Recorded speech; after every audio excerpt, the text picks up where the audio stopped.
Welcome back to the show. Now, as we've documented here in the past, there are attempts to rejuvenate asphalt racing in western Pennsylvania. And it's good to see the tracks working together to do that. Such is the case with Motordrome Speedway, which in cooperation with Jennerstown Speedway held the Keystone Cup. Drivers who had the best combined finishes in Motordrome's 100-lapper and Jennerstown's 75-lapper would take home the trophy. Yes, now Matt Sever won the True Par 100 at Motordrome. Let's see how he does at Jennerstown. And also, let's see who takes home the Keystone Cup. 17 cars would start the feature, led by the blue 76 of Zane Ziner and Matt Sever in the 83. Sever would have the point position by the time they exit turn 2.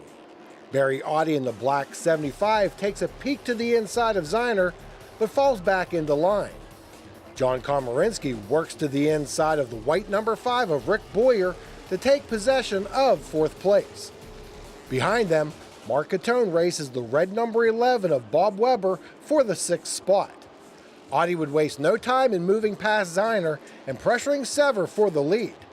Glenn Galt Jr. in the orange 32 started in the 9th position and would race Weber and Catone for a top 5 spot. While up front, Audi would move to the head of the field with this pass of Sever. In the early stages of the race, the top 3 would have some distance between each other, while Catone fought Komarinsky for the 4th position. By lap 50, Audi had extended his lead over Sever while lapping a few cars in the process. By lap 53, Komarinsky had chased down the 3rd place machine of Ziner. Going into turn 1, Komarinsky works the inside of the 76 to take the spot. Catone and Galt run in the 5th and 6th positions respectively. Then as they head into turn 3, Catone seizes the opportunity to take a position from Ziner. With the door already open, Galt also follows Catone's lead and shuffles Ziner back another spot by the time they exit turn 2. 4 laps later, Galt moves into 4th place with this pass of Catone. With 7 laps to go, Barry Audi had about a quarter of a lap lead on Matt Sever. But that would change when the first caution of the race came out for debris on the racetrack. Audi gets a great jump on Sever on the restart. As the field heads into turn 1, Galt looks to the outside of Komarinsky, while Catone looks for an opening to the inside. Komarinsky maintains the 3rd spot, while Galt would pass Catone a lap later to retake 4th place. At the head of the pack, Sever had began to close on Audi after losing ground to him on the restart. However, Boyer and Jamie Beck would come to a stop in turn 4 to bring out the yellow flag with only 3 laps remaining. This time, Sever has a better restart and is able to stay within striking distance of Audi. Galt starts to work to the outside of Komarinsky as they exit turn 2. They are dead even heading into turn 3, but Galt starts to inch past the 33 going through the turns, and has a position as they hit the line.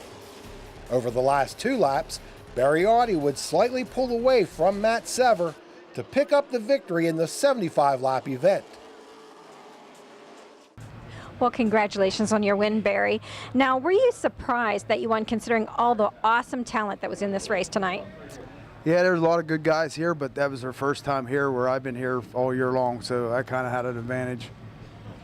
Well, now, were you concerned when it came to the 2nd restart that Matt Sever might have learned something from the 1st restart? Yeah, exactly. I used up my card on that one. But he didn't seem to. No, I had to change it up for another one, so yeah. He's a good kid, though. Real good. Oh, yeah, he is. He doesn't seem to have a fear either. That happens with young people, right? Yeah, I was like that a long time ago. So how did you feel about the fact that there were so many late models here? Does that encourage you that maybe there is hope that this will grow? Oh, this is great. There was a lot of quality, good cars here tonight and a good race. That's what this place really needed. Too bad. I wish we could do it every week. It'd be a lot of fun. Now, did you make changes to your car or whatever to prepare for this race in particular?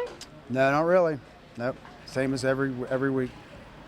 Okay, well, congratulations again, Barry. Thank you. Hey, thanks for coming. Matt, congratulations on coming in 2nd. Now, there was some really tough competition here. Were you expecting to come up anywhere in the top 5? I mean, I thought we had a good shot. You know, last night we obviously had a good night, and we typically run pretty well here. I kind of knew, it was a dogfight. There was a lot of good cars here. I mean, we have guys from all over the region. So, I mean, there was a lot of stuff going on. And when you unload and you see all them guys, it's kind of a two-sided deal, because on one side you're really happy that you have a track that has that type of deal going on, and on the other side you're like, man, I hope I can live up to this. So I mean, it's pretty interesting, but it was a great night. I mean, we had a bunch of good cars here, a bunch of great drivers. I mean, some of these guys you can go to door with, and they're just they're very good at what they do. So I mean, that's an awesome feeling anytime you come to a racetrack. Well, now on the restarts, you would think that by the second restart you would have figured out Audie and been able to get a jump on him. What exactly happened there? Well, he was bringing us down really slow, and on the first one, I kind of had a bog. I don't know what was going on there. And then the second one, I thought I had a good start, and he just took off. I mean, it was a better start, but it just wasn't good enough. And I think he was a little bit better tonight. He kind of took off there toward the beginning, and I was pacing. And then by the time I realized that we were winding down laps and we had to go, he was already gone. So I just kind of rode and tried to save what I could.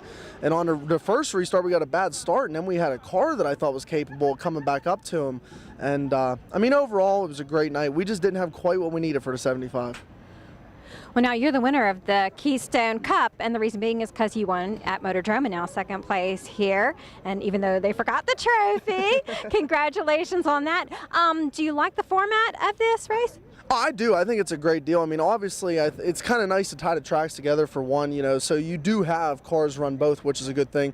Another thing, it brings a lot of guys in, like we talked about the competition earlier. I mean, I don't know if you just have two events on Friday and Saturday if you bring guys in from New York and Ohio and West Virginia and wherever else. So I mean, it's a great thing on multiple fronts. I think it's good to increase the competition level as well as unify local racing.